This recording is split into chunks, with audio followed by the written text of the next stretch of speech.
Hey Waffle Gang, I do hope you're well. My name is Mark and today we're checking out some more Reddit stories, and if you do love a Reddit story, why not consider hitting that like, subscribe, maybe that notification bell too, and let's crack on with today's first story. Much love, guys. Now, first story comes from Throwaway My Life is a Mess from the RelationshipAdvice subreddit.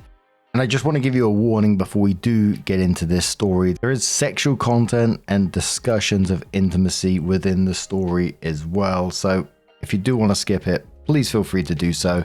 Timestamps are always down in the description and along the timeline below. Thank you.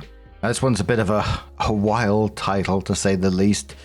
It says, my boyfriend, male 20, thinks I'm gaslighting him because nothing comes out of my boobs when I'm horny. Yep. Honestly, my life is a fucking mess. My boyfriend is a bit of a loner, but it's never really been a problem before. We both love video games, and to him, I'm quite a catch because it's not often you find a pretty girl who likes games. Now, that statement can be taken a lot of different ways, but it looks like a compliment to me, so. Most of his life experiences come from the internet, which is fine, I guess, but he really doesn't have that balance. Since we started dating, I've been dragging him around with me and taking him to try new things. We've had a couple of obstacles, period of time where he spent literally no attention to me and just played video games. That ended in March, thank God, and convincing him that smelling nice isn't just a capitalist scheme. Lol. So, I, 19 female, was ready to lose my virginity to this guy. I really love him and overall, he's an amazing guy. He was also a virgin, so we were comfortable to just mess around. The next day, he's all standoffish and pissed at me. I asked why, and he asked me if I was just pretending to be into it last night. I say no. I was wet, you saw that. I love you, etc. And this. God, I'm so fucking pissed about this. He says you're lying. If you were actually horny, milk would come out of your boobs. I just can't fucking express how goddamn infuriating, angry, and I don't know, seriously. Like it'd never really been in reality or whatever, but dude, for fuck's sake. I'm in a stunned silence and he's like, guess it's true if you have nothing to say. I thought you weren't like other women, but you're all the same. I thought you loved me, blah blah fucking blah. And I don't know. Guess like I have a man I love, and then I have this bumbling idiot who I also have to deal with, and it's just shitty. Evidently, he's only experienced sex from porn. Never thought it out of the ordinary, because he's never talked to girls and only has brothers. Additionally, people he used to roleplay with would do it too, so he took it as fact. I tried so hard to explain, but it was like talking to a brick wall. He claimed that I was gaslighting him, that I'm an abusive girlfriend. I'm gonna cheat on him, and he was upset. He truly believed I was this evil fucking bitch. We haven't talked. We've both been crying. His friends are all yes men. I think they have all been convinced him that this stupid thing was a fact because he wasn't chatting with them as much. They didn't like me, so it's not that hard to believe. I was that bigoted outsider in their eyes who was flexing on them by going for walks and joining clubs, I guess. He always seemed to brush off their remarks though. I'm stuck. This is just so stupid, so ridiculous. I don't want my first relationship to end because my boyfriend was surprised that I'm not one of his hentai girls. I love every part of him besides his obliviousness, and seeing him look me in the eye like I've stabbed him says that I'm a dirty cheater because of his stupid porn addiction just hurts. I'm pissed and upset and angry, and I hate that I'm hating him right now. It's just such a stupid fucking idea. Like, why the fuck would I lactate during sex? I want the boyfriend I love back, and dumping him because liquid didn't dribble out of my boobs is just embarrassing. It's one of those stories that I'm just kind of lost for words at the end of that, and just want to simply say to OP that you deserve better than whatever this is. I know they mentioned it's their first proper relationship, etc., but I think that might be part of the issue. Angry Toadstool says to OP, wow, good God, this dude is an absolute moron. Did they not require health class in high school? I can't help but question why he thought this was a possibility. OP says in hentai and shit, he only saw girls' shirts get wet where the nipples are. When role-playing and sexting, they'd talk about their nipples, so I can understand why he thought that. He was quite isolated growing up. Jack says, I'd point out that whatever he is watching, probably anime, is ruining his perception on how women and relationships work. You should ask him. By that same logic, you should feel the same because your nose doesn't bleed when he sees you. Opie says, we did discuss his porn addictions early in the relationship since he kept misinterpreting things my female friends did as hitting on him. I thought it wasn't a problem anymore. As much as I wish I could tell him that, he refuses to listen and it's breaking my heart. Oatmeal Colored says, info. What advice do you need? Like, yeah, obviously, eye covering women to lactate during sex, which is very specific to be honest, is stupid and unrealistic. Unless maybe they are pregnant. But you already knew that. You tried talking to him, but he's pretending to be dense as fuck. Also, the extent to which he lashed out is a bit concerning to be honest. Opie replied saying, how can I reason with him and show him that I love him? Currently he's looking at me like an evil bitch and I want to repair our relationship since I really truly love the guy. The commenter replied saying, okay, but he's treating you horribly over a perceived slight. This is on him, not you. He's the one stupid enough to not know basic freaking anatomy and the one giving you the evil eye over something he made up in his head. I understand the urge for peace and shit, but this is truly on him, not you. Do not accept him talking to you like that, especially over something as stupid as this. Opie replied saying, I mean, it wasn't that bad. He was angry and he couldn't help it. It was his fault, but I probably could have explained it better. Alan says, he sounds like a complete tit. What part of breaking up with him is bad? He's a grade A moron. You can do much better. Opie says, in this post you only really see the bad sides of him.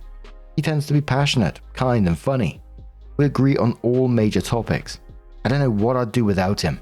I don't think it's his fault he's oblivious. He had a shitty childhood and found solace online, so it's only expected. I don't want to break up with him over such a silly misunderstanding. Alan replies saying, you haven't made him sound remotely kind or funny. You give him the impression that he's an imbecile who can't be challenged on anything. Opie then edits the post and says, the overwhelming verdict is leave my guess. I'll sleep on it. Edit 2, he blew this way out of proportions and he broke up with me. Thanks anyway guys, but I guess I don't need relationship advice as I'm not in one. I'm just gonna go to my best friend's place. Bye. And Opie adds a mini update within the same post and says, I have tea my dudes. I'm still upset. Honestly, our relationship was very mixed and I don't know how long it'd take for me to get over him. He's blocked me on everything, so that's half the work done I guess. I had some grief sex with my best girlfriend last night. Apparently I'm bi now, and everything's going really fast. I don't know what to feel. She liked me for a really long time, but being straight out of a relationship, she doesn't want to be my rebound, so she said she'll wait for me before she asks me out, I guess. I have no fucking clue what's happening in my life. I've got literally no time to just think. Really, I thought it would take forever to find someone who cares for me again, but it took about 5 hours. I don't care what's happening anymore. My life is a fucking mess, guys. So then it was 2 weeks later that Opie came back in with an update and said, I don't think any of you would care for an update, so speaking to the void is just as good. So like a lot of you said, he tried to get me back. I got my now also ex-best friend to read the messages for me. Apparently one of his older brothers told him he was a fucking moron, and that's not how girls work. He texted me about how he loved me so much and that, but like again a lot of you said, that quickly changed to no one but me can love you. Come back to me. You're just like other women. You're all slurs. You guys were right. I dodged a fucking bullet and he's never going to get near a woman for the rest of his life. I said this in the edit, but just after the breakup I had grief sex with my best friend. This didn't really sit right with me and it continued to be weird as I stayed there. It became glaringly obvious that my best friend wasn't my best friend and really just saw me as something to masturbate to, which I don't know. It's horrifying and disgusting. Just the way she looks at me isn't a crush, it's fucking perversion. She said she'd wait for me, whatever the fuck that means, but she seemed pretty effing impatient for me to get over him. The first time we had sex, my emotions were high and I was vulnerable. I truly felt alone. But now that I'm no longer so vulnerable, she keeps trying to make me hurt emotionally again. See if I have sex with her again. She'd bring me a drink, then bring up traumatic events from my life, and she'd fucking smile when she saw me get upset. So yeah, I'm at my mum's house and I'm an effing wreck. 2020 better end with something good, cause honestly I hate my life right now. Having trust in people is a concept long forgotten, and every time I think of the way my now ex-boyfriend looked at me when he hated me to my core, or how my ex-best friend would look at me, I just feel sick to my stomach and want to hide. My mum thinks the reason I attract these people is because of my dad. She left him when I was 12, but I guess it warped my perception of men and of what love was. I made my boundaries for what isn't okay so far away from reality. So yeah, I'm pretty much screwed without therapy. Spoiler, I can't afford therapy, and my dad's actions are going to follow me for the rest of my life. Yay. My life is a shitty ultimatum of be alone forever or be surrounded by your father forever. Anyway, that's basically it. My mum is definitely the MVP of my life. And yeah, commenter says to OP after this, I'm glad to see an update because it sounded to me like you were surrounded by chaos. Take a deep breath and just slow down. You'll be fine. Take it from a 50-year-old woman. This will be a great story to laugh about in a few years' time. I think writing this all out in your first post and now your update have given you some clarity. I would suggest keeping a journal, just so you can look back at things with perspective. Stuff that seems so overwhelming right now. When you look back on it and read it in a few months' time, you'll realize that the hugeness of it has faded. Don't be in such a rush into love. You can take your time to be picky. Opie says, I have actually started a diary for my feelings. It makes them a lot easier for me to understand, and yeah, I hope that one day I can laugh at this. King Cosmic says, I don't think you're a terrible person, OP. Honestly, I don't even know you. One thing I would like to acknowledge is this. You seem to be aware of the imprint your father left on you. Only you can change those behaviors. Well, therapy is a good choice. I'm aware you can't do that financially yet. So hold out until your money situation changes. However, you've acknowledged your shortcomings about men, so you're in control of what you do. Best regards, OP. OP says, yeah, there's a little bit of closure in contrast to my out-of-control life has felt recently.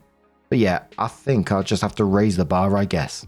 Make sure relationships are coming from both ends. I don't know how I'll avoid getting shitty best friends, but I'll figure it out eventually. And one more commenter says to OP, I believe your mother is right about how you get unconsciously influenced by your parents, especially from your father. I would hope there is an inexpensive online therapy somewhere available to you.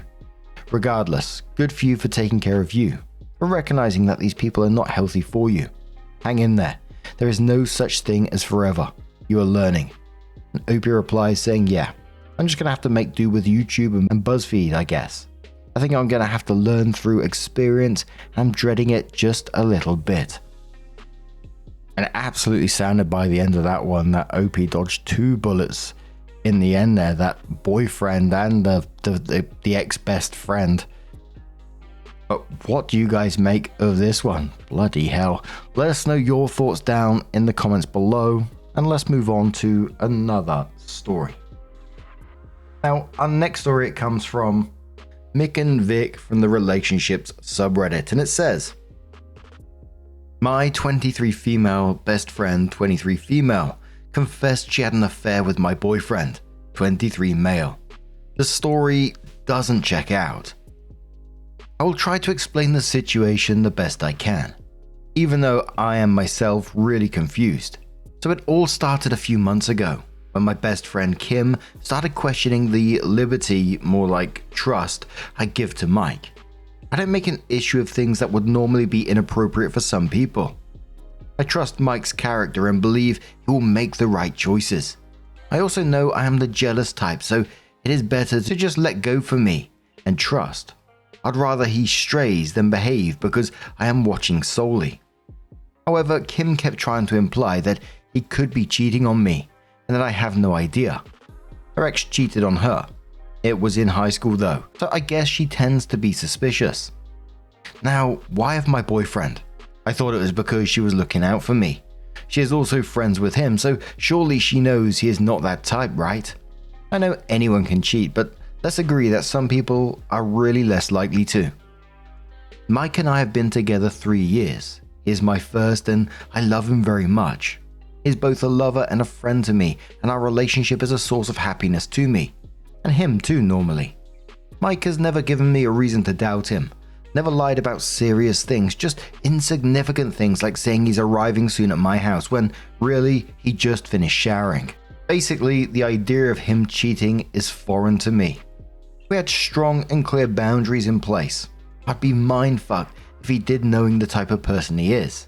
But then again, most betrayed thought like me anyways.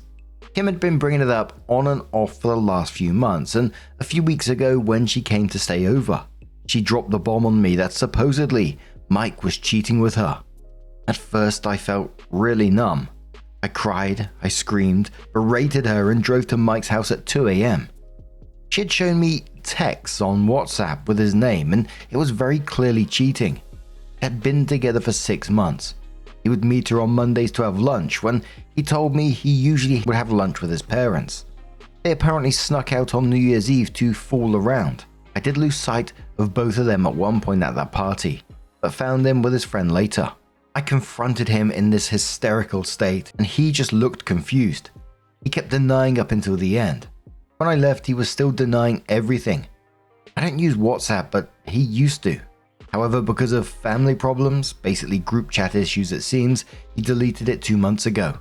So he had no way of proving to me he didn't cheat, unless calling his parents to confirm, but at that point, judging from his reaction, I already believed he didn't cheat. But I also couldn't believe Kim would lie. She's been my best friend for years. She always had my back. I would have trusted her with my life. That night we called her. She had left shortly after her confession, in which she cried like a real culprit, and Mike confronted her, but she kept to her story. She told him to admit it, that she couldn't continue anymore, couldn't do this to me, etc.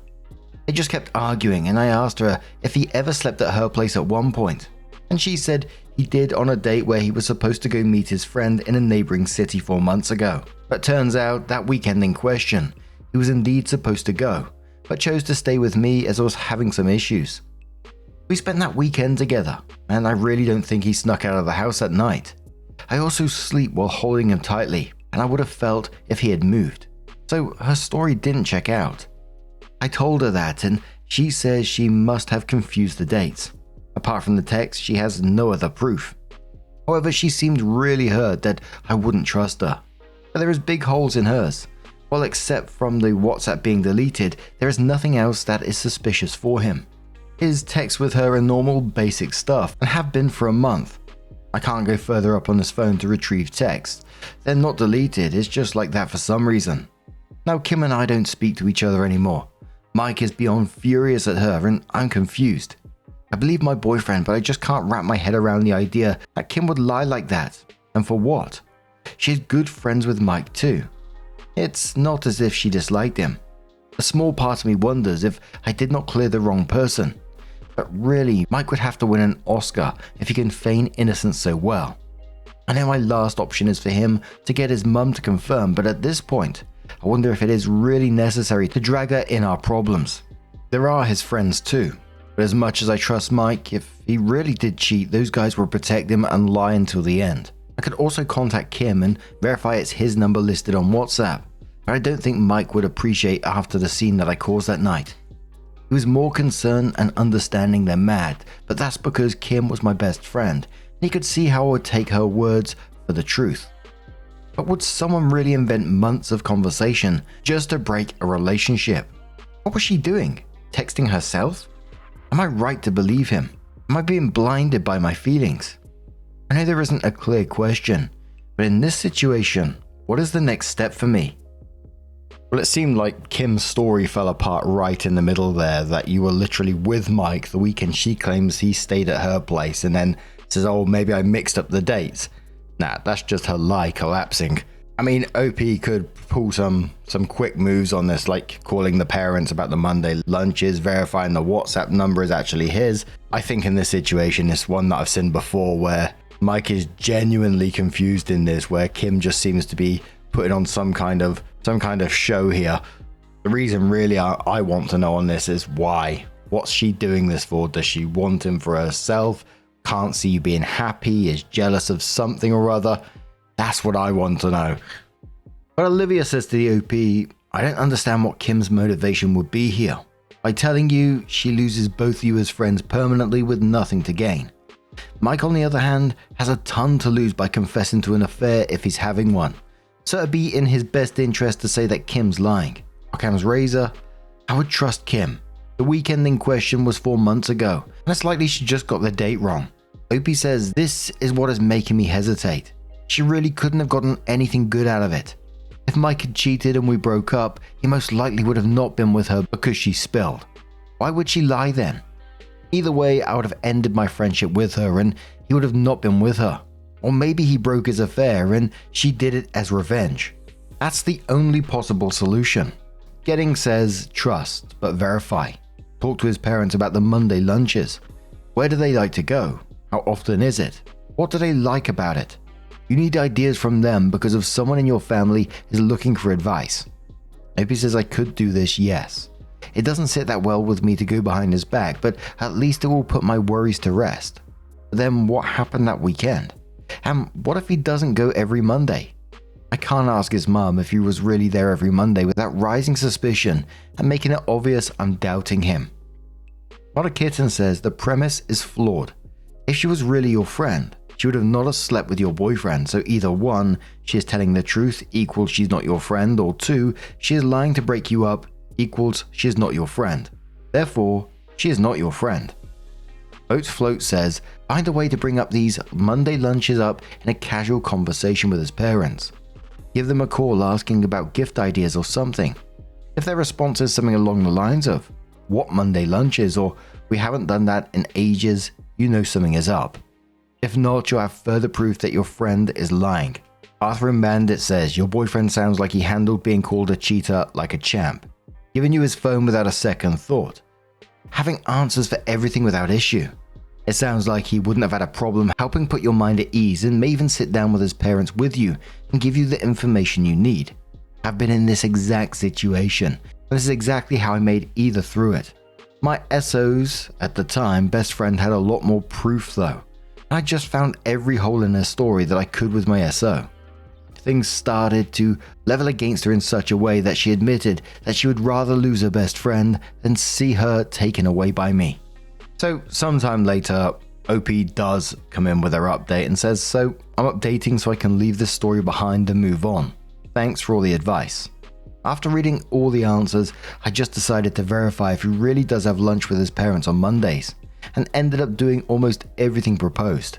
This morning I called his mom to ask if I could join them today, and she was exalted. I didn't tell him I was coming, and he was really happy to see me there. We had lunch at his parents' house, which is where they usually eat. In the end, I managed to verify without going behind his back and alerting his parents. At one point during lunch I said, it's awesome how you have this Monday tradition, or something like that, and his mum just kept going on about how it was a way for them to catch up with each other. They, him and his siblings, are so busy all the time, and to share some family time. She lamented the fact that his older sister often couldn't make it to their lunch because of her unpredictable schedule. I got invited to join the tradition but declined since this is their time to be with their son, and I don't want to intrude on that. Honestly, it felt really comfortable, and I felt like a part of his family, so I had a great time. Mike indeed does have lunch with them every Monday. We decided to clear his name once and for all this afternoon, and he downloaded WhatsApp again on his phone. The last messages he exchanged with her were from 3 months ago. Maybe some got deleted automatically? They barely communicated through WhatsApp. I did not see any hole in the conversations, and most were about me anyways, like, have you seen OP? She's not answering her phone, and stuff like that. On her phone there was a profile picture when she showed me the text, but his was blank, and he said he never put one, which is weird, but that's his type. She tends to contact him first, but she just does that to everyone anyways. And there was nothing flirty, just hello, hey. When we were finished, he asked me if I was feeling better now, and to just come to him if I have other doubts. This afternoon he reminded why I'm so attached to him with his care. He didn't get defensive at any time, and even left me with his phone as I was still searching. Tried to GPS thing, but nothing came out. When he went to buy some cake with his mum, he teased me about putting a keylogger on his phone. I feel reassured and hope Kim will stay away from us now. A part of me wonders just why did she invent this whole story? But I'd rather keep this question unanswered than to bring drama into my relationship again. Caterade says, and quoting, a part of me wonders why she invented the story, and says, do you want to know why? She was jealous over what you have. A trusting relationship with a good guy. Somewhere in her mind, it isn't fair that you have what she wants. So what better way to get it? If you're miserable, then you no longer have anything better than her, in her mind. Don't let her back into your life. She knows what she did was wrong and is probably going to be pissed when she finds out it did not work out like she thought it would. I would also talk to a few close friends and let them know why you're cutting her out before she runs off and tells everyone how horrible your boyfriend is for screwing around on you. Sparrow says your boyfriend and his parents sound like keepers. And one more commenter says, okay, so Kim is the crazy one. She's definitely not your friend. Just cut her out completely. Delete her from everything and stop taking her calls. All you'll get from her is more lies about this supposed affair. Who knows why she is suddenly set on breaking you up, but she's decided that is more important than your friendship. And a lot of people put this one down to jealousy from the friend, and I was quite surprised by the amount of comments on this one that was saying that they had been through something similar with their friends, which is absolutely wild. But what do you guys make of this situation? Let us know your thoughts down in the comments below. And just a huge thank you for being here today, getting involved in the stories, your love, your support, your time. It always means the absolute world to me. So thank you so much for being here, truly. And hopefully, I'm going to see you in the next one. Take care and much love.